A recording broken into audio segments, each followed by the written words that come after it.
It seems to me that every sadhana we have to struggle with tendencies, automatic tendencies, and our programming, and our wrong movements, and desire, and fear, and all kinds of hideous tendencies. And we have to struggle, and we have to be victorious over them. You didn't invent them, and I didn't invent them. Everyone has to deal with whatever there is.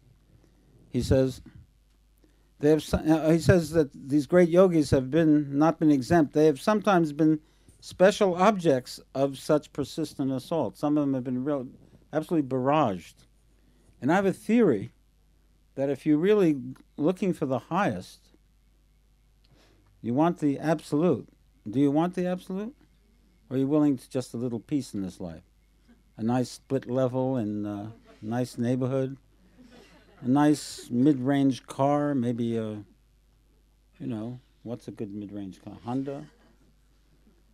Something like that. Maybe a nice, friendly person to be with. A kid that's not too neurotic. If that's what your goal is. But you see, if you want to go further, then you see you're really asking for it, aren't you? You're asking for all the karmas to be exhausted in one lifetime. So it all comes in. So don't do that. Go slow. No? So he says, in the nature of these recurrences, there's usually a constant return of the same adverse experiences, the same adverse resistance, thoughts destructive of all belief and faith and confidence in the future of the sadhana. Like I'll never achieve anything. I can never quiet my mind. I've been doing this for years. My mind's still the cesspool it always has been. Thoughts like that. Frustrating doubts of what one has known as the truth, urgings to abandonment of the yoga or other disastrous counsels.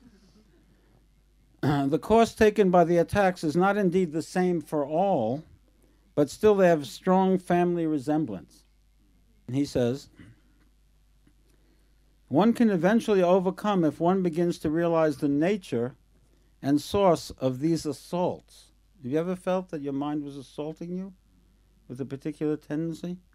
And acquires the faculty of observing them, bearing without being involved or absorbed into their gulf, finally becoming the witness of their phenomena and understanding them and refusing the mind's sanction even when the vital is still tossed in the whirl and the most outward physical mind still reflects the adverse suggestions.